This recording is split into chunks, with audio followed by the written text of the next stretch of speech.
Nama saya Denada Natalia Gente, Stambuk A40119069.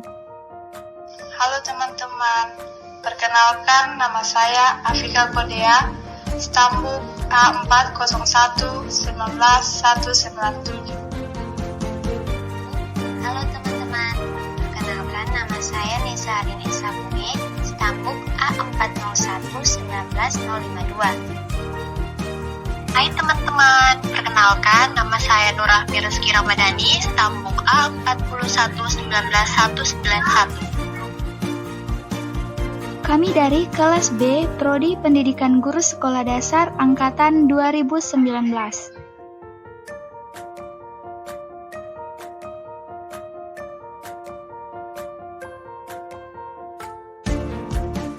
Ada yang tahu tidak apa itu pendekatan aksi sosial? Nah, mari kita belajar sama-sama tentang pendekatan aksi sosial. Jadi, saya akan menjelaskan pengertian aksi sosial. Aksi sosial adalah suatu kegiatan yang terkoordinasikan untuk mencapai tujuan perubahan kelembagaan dalam rangka memenuhi kebutuhan, memecahkan masalah, mengoreksi ketidakadilan, atau meningkatkan kualitas hidup manusia. Dan aksi sosial terjadi atas inisiatif dari tenaga profesional di bidang kesejahteraan sosial, ekonomi, politik, agama, militer, dan orang-orang yang secara langsung terkena masalah. Nah, tindakan sosial dapat dibedakan menjadi 4 tipe ideal. Yang pertama, situasional atau rasional tujuan, yaitu tingkah laku manusia yang mempunyai cita-cita rasional. Yang kedua, rasional nilai, di mana seseorang terlibat dalam nilai penting yang mutlak atau nilai kegiatan yang mutlak. Dia lebih mengejar nilai-nilai daripada memperhitungkan sarana-sarana dengan cara evaluatif netral. Yang ketiga, tindakan efektif atau emosional, yaitu tingkah laku yang berada di bawah dominasi perasaan secara langsung. Tindakan tersebut sama sekali emosional dan karena itu tidak rasional. Dan yang keempat, tindakan manusia tradisional, yaitu tingkah laku yang berdasarkan kebiasaan yang muncul dari praktek-praktek yang mapan dan menghormati otoritas yang ada. Nah, keempat jenis tindakan sosial itu merupakan cara-cara individu memberikan makna pada tindakan-tindakan mereka. Dan itu merupakan kodrat manusia yang berusaha memberikan arti tertentu kepada hidupnya. Oke, baiklah. Selanjutnya di sini saya akan menjelaskan tentang pendekatan aksi sosial atau the social action approach. Mencakup semua elemen dari pendekatan transformasi namun menambahkan komponen yang mempersyaratkan siswa membuat keputusan dan melakukan aksi yang berkaitan dengan konsep, isu, atau masalah yang dipelajari dalam unit. Tujuan utama dari pengajaran dalam pendekatan ini adalah mendidik siswa untuk melakukan kritik sosial dan perubahan sosial dan mengajari mereka keterampilan pembuatan keputusan untuk memperkuat siswa dan membantu mereka memperoleh kemanjuran politis.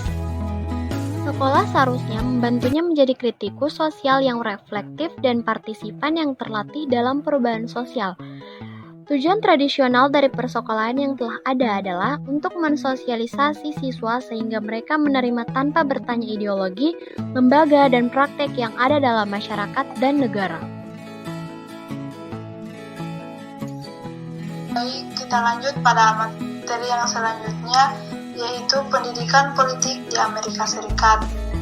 Nah, pendidikan politik di Amerika Serikat secara tradisional meningkatkan kepasifan politik daripada aksi politik.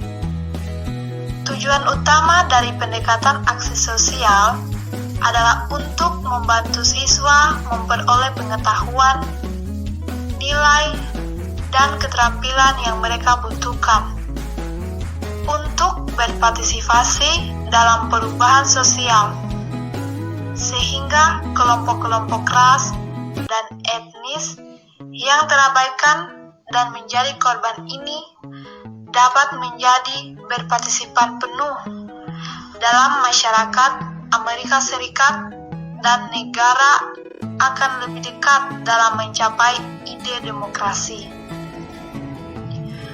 Untuk berpartisipasi secara efektif dalam perubahan sosial yang demokratis, siswa harus diajar kritik sosial dan harus dibantu untuk memahami inkonsistensi antara ideal dan realitas sosial. Kegiatan yang harus dilakukan untuk mendekatkan jurang pemisah ini dan bagaimana siswa sebagai individu dan kelompok dapat mempengaruhi sistem politik dan sosial pada masyarakat Amerika Serikat. Dalam pendekatan ini, pengajar adalah agen perubahan sosial atau agen of social change yang meningkatkan nilai-nilai demokratis dan kekuatan siswa.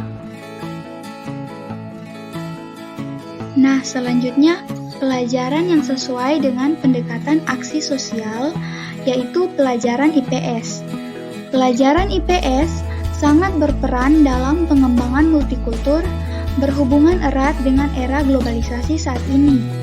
Karena pelajaran IPS merupakan pendidikan yang mengembangkan pengetahuan sikap dan keterampilan sosial dalam rangka membentuk pribadi warga negara yang baik dan merupakan program pendidikan sosial pada jalur pendidikan.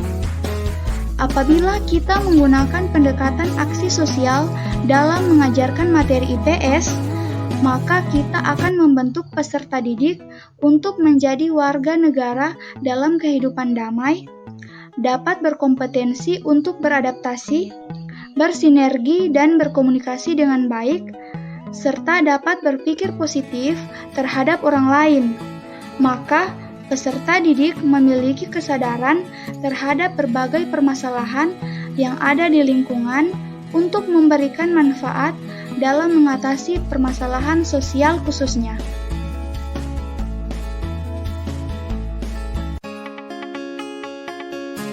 Sekian video dari kelompok kami, semoga bermanfaat dan terima kasih.